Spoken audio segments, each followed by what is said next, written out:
Hi, my name is Sarah Nicole White, and I'm a senior elementary education major at Tarleton State University. Today, I will be reading Angelina, Ballerina by Katherine Hollibird, illustrated by Helen Craig. Angelina, Ballerina is the story of a little girl with really big dreams.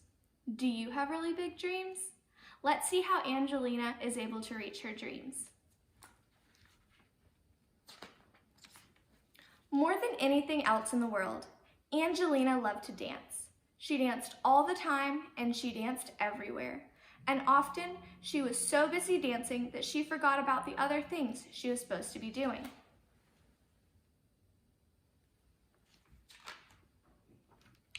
Angelina's mother was always calling up to her, "Angelina, it's time to tidy up your room now." Or, "Please get ready for school now, Angelina." But Angelina never wanted to go to school. She never wanted to do anything but dance.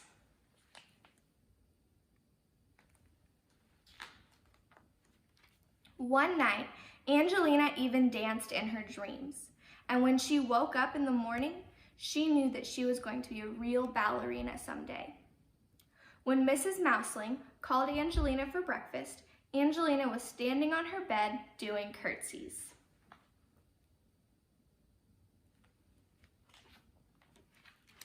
When it was time for school, Angelina was trying on her mother's hats and making sad and funny faces at herself in the mirror. "You're going to be late again, Angelina," cried Mrs. Mouseling. But Angelina did not care. She skipped over rocks. She practiced high leaps over the flower beds until she landed right in old Mrs. Hodgepodge's pansies and got a terrible scolding.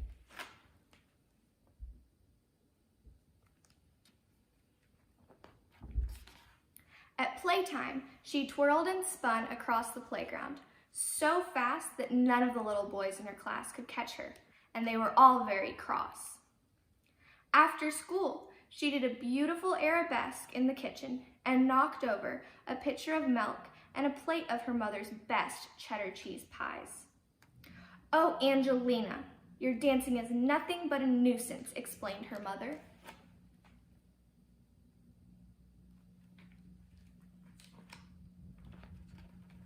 She sent Angelina straight upstairs to her room and went to have a talk with Mr. Mouseling.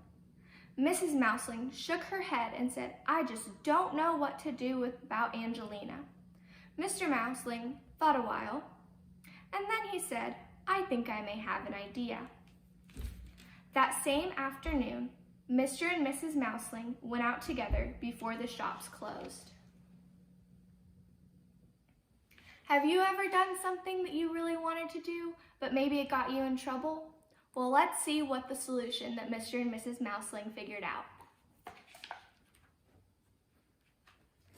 The next morning, at breakfast, Angelina found a large box with her name on it. Inside the box was a pink ballet dress and a pair of pink ballet slippers. Angelina's father smiled at her kindly. "I think you are ready for ballet lessons," he said. Angelina was so excited that she jumped straight up in the air and landed with one foot in her mother's sewing basket. Do you think she was excited about the ballet lessons? The very next day, Angelina took her pink slippers and ballet dress and went to her first lesson at Mrs. Lily's ballet school. There were 9 other little girls in the class, and they all practiced curtsies and pliés and ran around the room together, just like fairies. Then they skipped and twirled about until it was time to go home. "Congratulations, Angelina," said Miss Lily. "You are a good little dancer, and if you work hard, you may grow up to be a real ballerina one day." Do you see Angelina in this picture?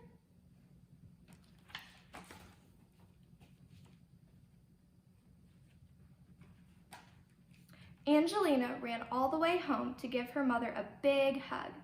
"I am the happiest little mouse in the world today," she said. From that day on, Angelina came downstairs when her mother called her. She tidied her room, and she went to school on time.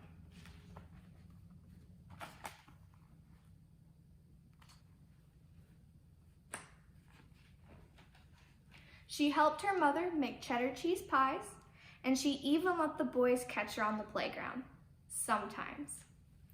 Angelina was so busy dancing at Miss Lily's that she didn't need to dance at supper time or bedtime or on the way to school anymore. She went every day to her ballet lessons and worked hard for many years.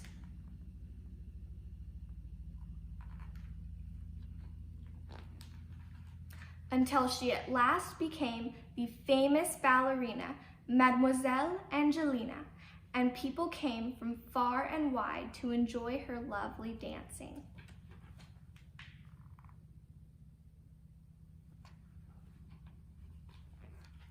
The end. So what we can learn from this story is that if you follow your dreams, one day you will be able to see them in the spotlight.